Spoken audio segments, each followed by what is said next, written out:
अश्लील video viral करने की धमकी देते हुए ब्लैकमेल कर लाखों की ठगी करने वाले आरोपी को नवी मुंबई साइबर पुलिस ने गिरफ्तार कर लिया। आरोपी ने अपना जुर्म कबूल कर लिया है और उसके पास से कई मोबाइल फोन, सिम कार्ड और ATM कार्ड बरामद किए गए हैं। नवी मुंबई साइबर पुलिस ने एक वरिष्ठ नागरिक से 43,22,000 रुपए की ठगी करने वाले साइबर चोर को राजस्थान से गिरफ्तार किया है। आरोपियों ने अश्लील वीडियो वायरल करने की धमकी देते हुए विभिन्न बैंक खातों में 43,22,900 रुपए ले लिए, लेकिन जब आरोपी बार बार ब्लैकमेल करने लगा तो आखिरकार पीड़ित वरिष्ठ नागरिक ने नवी मुंबई साइबर पुलिस में शिकायत दर्ज कराई है।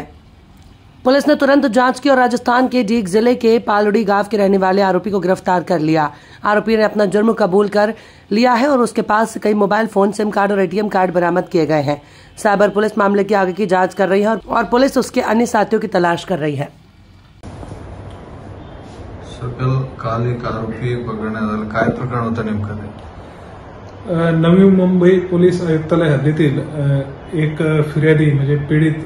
व्यक्तीला साधारण 18 मे 2023 ते 10 ऑगस्ट 2023 या कालावधीमध्ये एक अनोळखी नंबरवरनं व्हॉट्सअपद्वारे संपर्क व्हायचा आणि मग ते संपर्क होता होता त्या व्यक्तीशी चॅटिंग करता करता जो पीडित व्यक्ती आहे नवी मुंबईमधला तो त्या लोकांच्या म्हणजे आरोपींच्या सेक्सटॉर्शनच्या जाळ्यामध्ये फसला गेला की ज्याच्यामध्ये त्याला न्यूड व्हिडिओ दाखवले जायचे आणि मग त्या न्यूड व्हिडिओ बघताना त्याचा जो व्हिडिओ कॉल चालू असायचा त्या स्क्रीनचं त्यांनी रेकॉर्डिंग केलं आणि मग ते स्क्रीनचं रेकॉर्डिंग करताना तुम्ही अशा पद्धतीने न्यूड व्हिडिओ बघता,